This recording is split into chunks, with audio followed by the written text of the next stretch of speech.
Hello, everyone. Welcome to the show. Michael and I are very excited to be joined today by Tim Perkins, CEO of Sourcifi. Tim is an experienced senior executive in the supply chain industry, and he helps companies buy and sell equipment, products, and services with better financial results. And the three of us are also announcing our partnership to help companies reduce their fuel spend by 10 to 23% net cost savings. So we're excited to work with Tim in that area. How are you doing today, Tim? Good. Thanks for having me on. It's been exciting last couple of weeks getting this thing launched and partnering with you guys. I'm really excited for the future.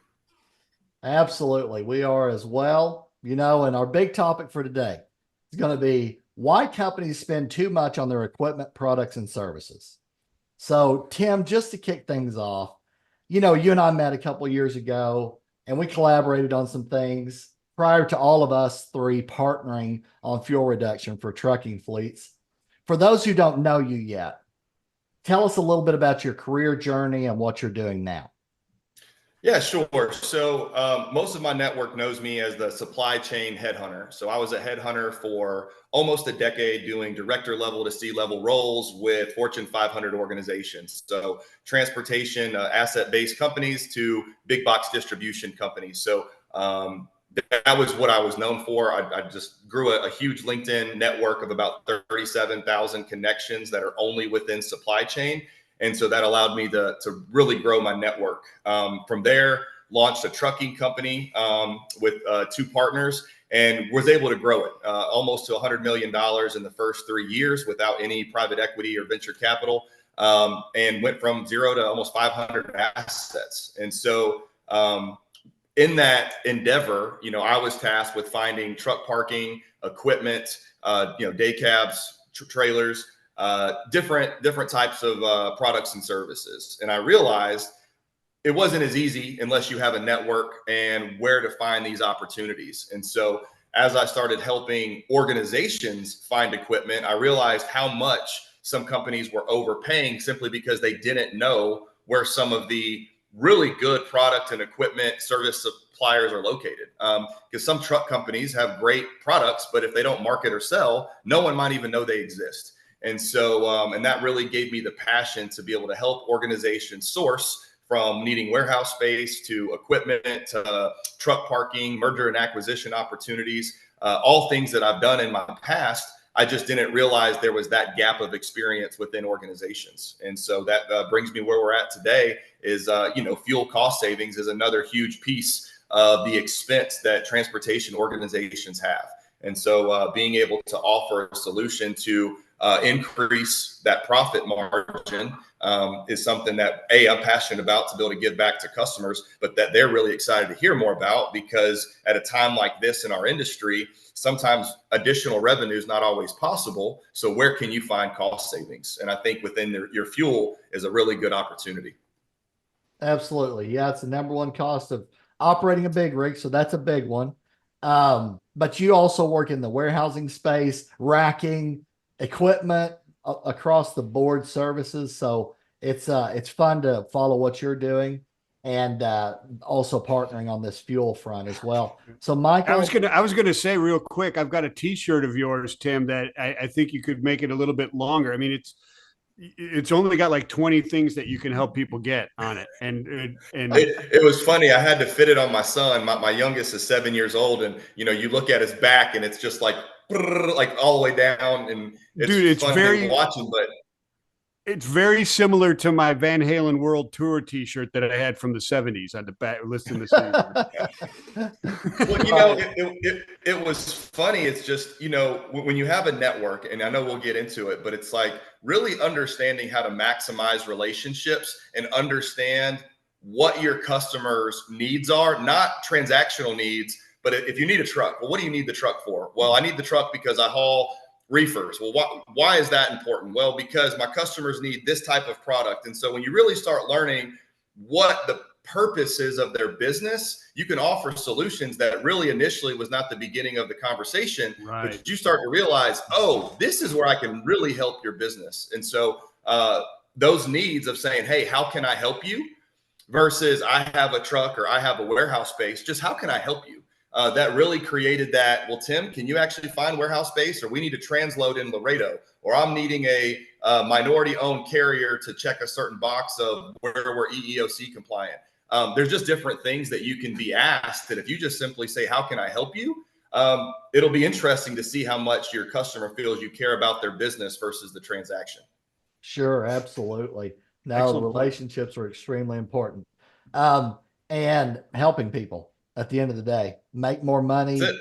make better profit margins, feed their families more food, whatever it is. And so, Michael, question for you. I know you guys go back a little ways. How did you guys first get connected? So I know it was on What the Truck on the podcast, Freightways What the Truck, right? But I to tell you the truth, I had to ask Tim. And I mean, the funny thing is, because we would do like 3 or 4 or 5 interviews in the same show, right? And so a lot of them were so quick. And right after you met this person, and Tim was actually in the studio, he drove up. We live within probably, I don't know, 30 miles of each other. He's in Georgia, just south of Chattanooga, and I'm just north.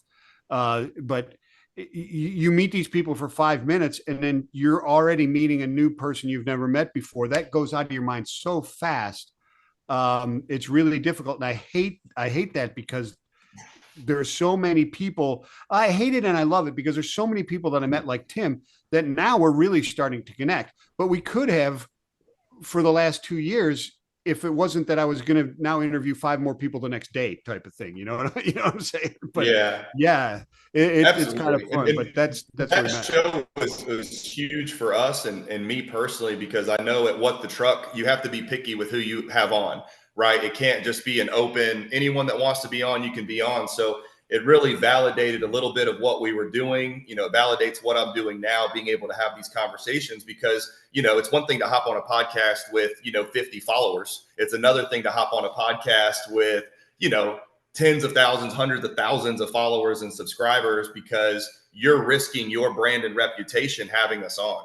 And so that really was big for me. So I do remember that it was October 2022, because it was like a day of credibility that this was worth the world, or the supply chain world, hearing our story. And so definitely appreciated that opportunity, even though for you it was in and out. For us, it was big because of the value of the brand and what you're a part of. Yeah. I mean, I get what you're saying. From my perspective, I regret that it was such an in and out type of thing, because I'm about relationships and helping people and networking and that type of stuff. And there's so many other people that I've never reconnected with that I would love to. And, I remember you being there after you said, you sat right in between us. Right. And you can't really forget that experience, because most people don't know you're really doing, the bar splits up against that thing, right? You got, I mean, it's a pretty precarious setup behind that desk.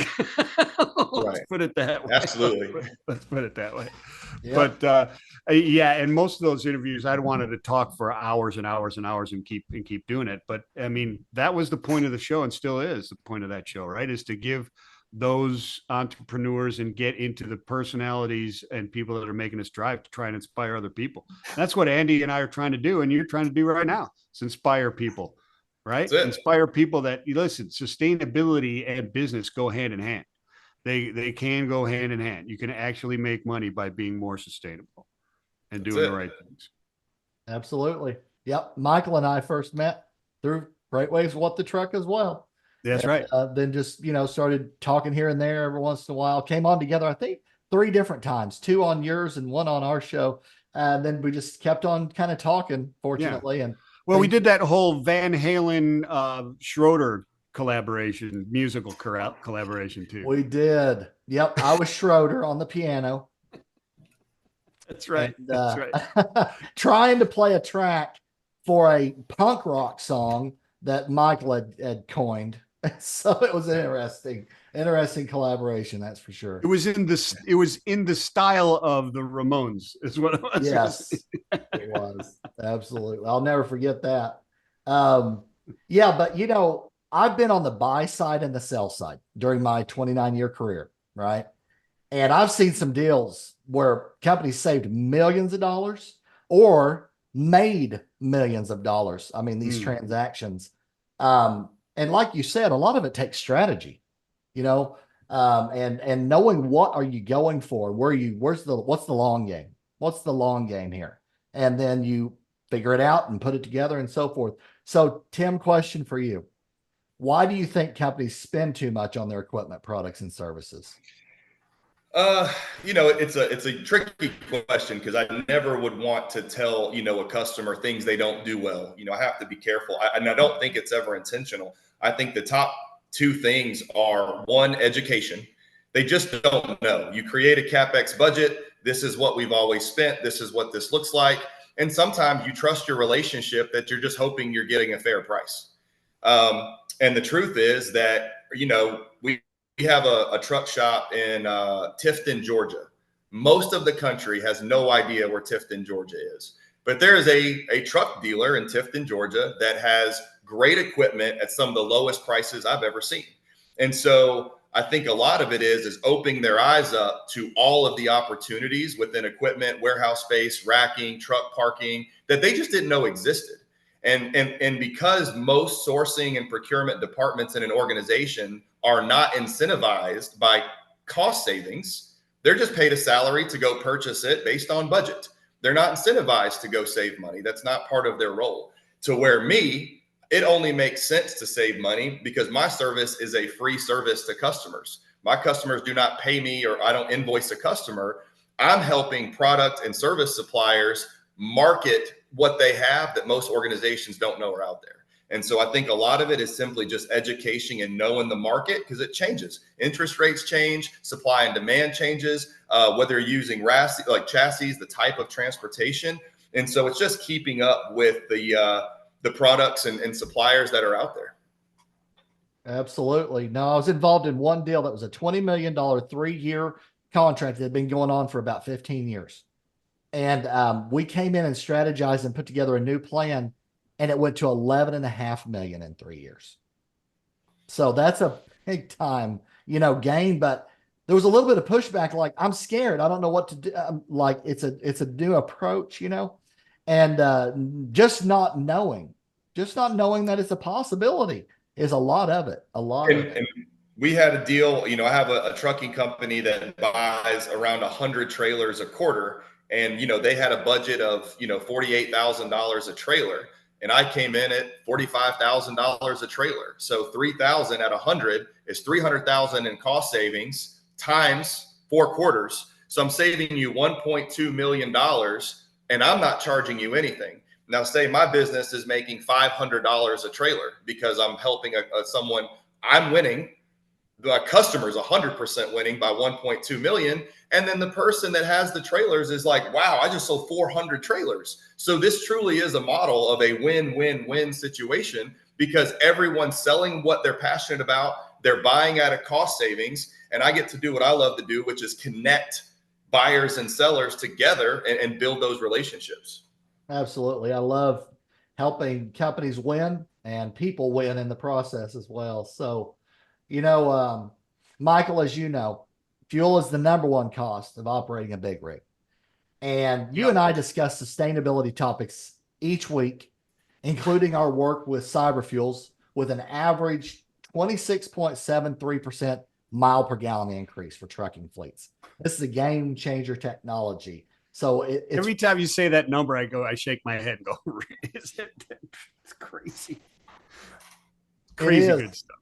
It's awesome. It's crazy and awesome. And that's the biggest challenge is companies can't believe it. So we have to go through study after study after study. And we have a money back guarantee of at least 10% fuel economy improvement. That's an easy bet.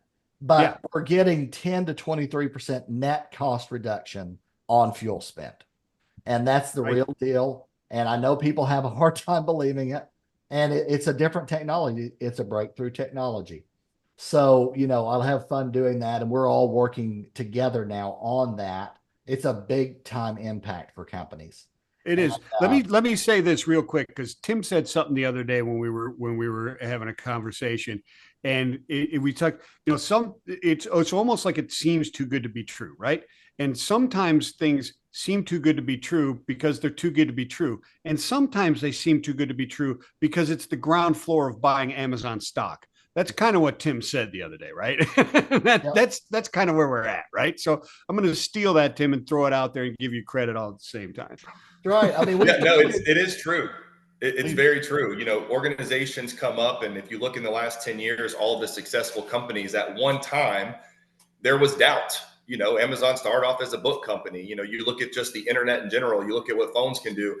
There's just tons of businesses out there that start off with doubt because it's just like, there's no way information is going to be at the tip of your hands. There's no way I'm going to be able to, what's on my phone, show up on my TV in the same second. And then all of a sudden it's like, oh, everyone can do this now. And so I'm excited to be at the ground floor of something so incredible, and letting my network know that this does exist. This is not too good to be true. It's just good. And I think with our current market conditions, I think cost savings should now be at the top of everybody's strategy list, because the future is unknown. We live in a very volatile market within supply chain and logistics. And I think when you can reduce one of your top expenses as a company, that's something that whether you buy or don't buy, it's worth the time to learn, because this kind of stuff does exist. And if you can come in now, you get great service, great pricing, and you get to increase those cost savings. Yeah, we're not asking you to put in your bank account number so we can deposit $5 million into your bank account. It's a real easy, legitimate thing, right? That's right. Now, we've treated over 70 million gallons of fuel, but the question always comes, why aren't you everywhere? Well, we're not everywhere yet because you haven't done it yet. So that's exactly right. We will be everywhere at some point. But anyways, Tim, I have a question for you. What would you say are like top 3 keys to reducing your spend on equipment, products, and services? Yeah. So one, understand the market. What is the current market? What is high in demand, low in supply?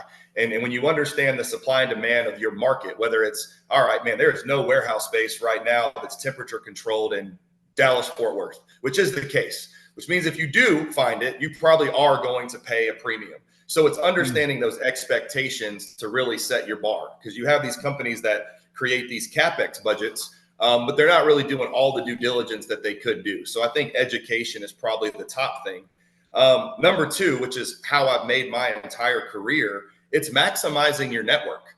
It is, how can I get other perspectives from across industries of suppliers to really learn what is out there. What did you pay for your truck? Hey, Tim, you started a company in the middle of the pandemic when equipment was at an all-time high. You had no tax returns. You had no business credit. How did you get 500 trucks and trailers with nobody giving you investment capital? That's probably a good question to ask me, to say, oh, okay, these are the companies that have these type of financial terms. Here's the companies that will overlook your history. And some people just don't know because they're not looking at their network, asking questions. And so I think of taking advantage of your network and educating yourself on the market, and setting realistic expectations. It's been funny watching people sometimes say, well, Tim, this is what I think I should pay. I'm like, great. I'm glad you think you should pay that. However, that's just not what that's just not what it is. And so I think a lot of it is just understanding the market, educating yourself, and then making sure you're maximizing your network to get the most accurate, up-to-date data. Absolutely.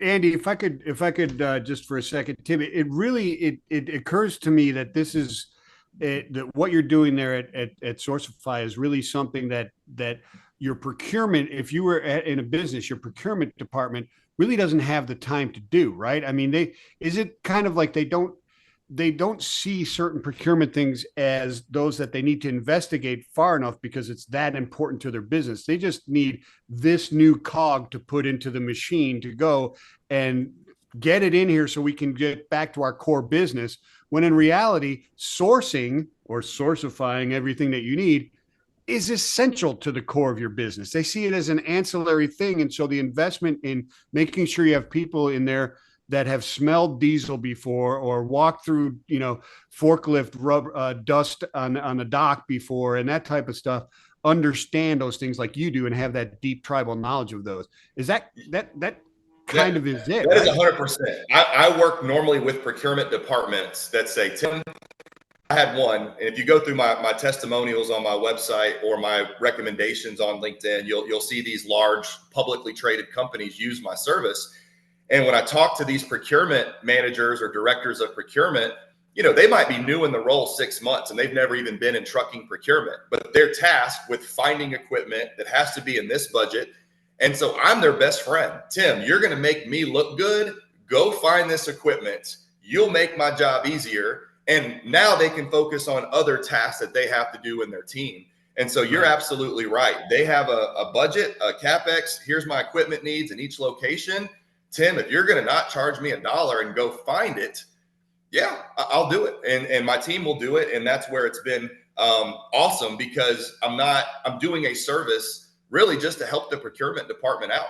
And I've had some really large publicly traded companies call me that honestly, it was a validation that what I'm doing is a need, because I never would have thought in a million years someone would take a career known headhunter and trust them to go find their equipment for their multi-billion-dollar trucking company or their warehouse space.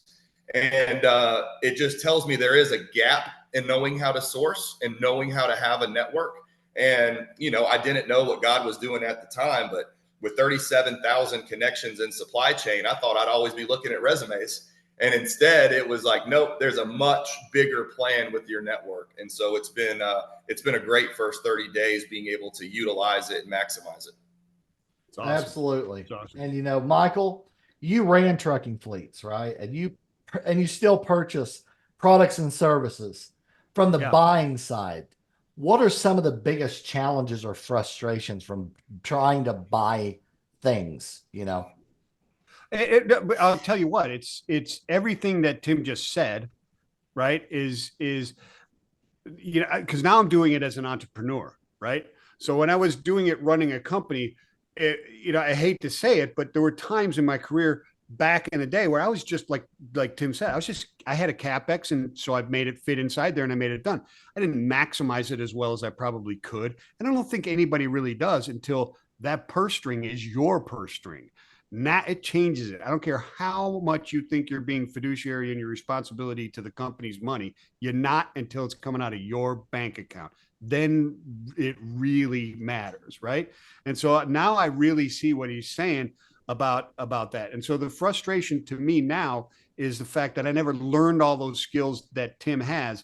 So I know I've bought things and then I'll see it cheaper somewhere else or this because I just needed to get it done. Mm-hmm. Right. It's the frustration is the lack of time to really establish those connections and find out where those deals, I don't want to call them deals, but they are, I guess, but to find out where I can maximize the value of my dollar and get the maximum quality for that dollar at the same time. I just don't have the time to do that. Right. And that's really the frustration. And the education isn't always available because you no, have it's fleets. not. You learn it after you're done. It's a lesson, right? Yeah. Well, I have a list of fleets that I know when their trailers come off a lease that they have to sell them. So there's no website that's going to give you this information, but I know 28 chassis are coming off of this fleet in 2 months. I got 100 trucks coming off of this fleet. Sure. So I'm already actively giving people deals that nobody knows about. And so I think that's when I talked about really maximizing that network. It's who has that data. And it's like, honestly, only people that companies trust. Yeah. And that's it. And that's where it's that tribal knowledge. It's that you've smelled the diesel before. You've put the pennies inside the tread before to see if they're it hits the head of Kennedy and all those different things, right? Those tricks, right? You walk onto a yard and you throw some pennies on some back of tires and you talk to the terminal manager, says, hey, I need more trailers. And you say, well, I put a penny on there yesterday and these 4 trailers didn't even move. So, and people don't realize that cost saving, like when you spend, and we were, I think, pretty close to $1 million a month in fuel.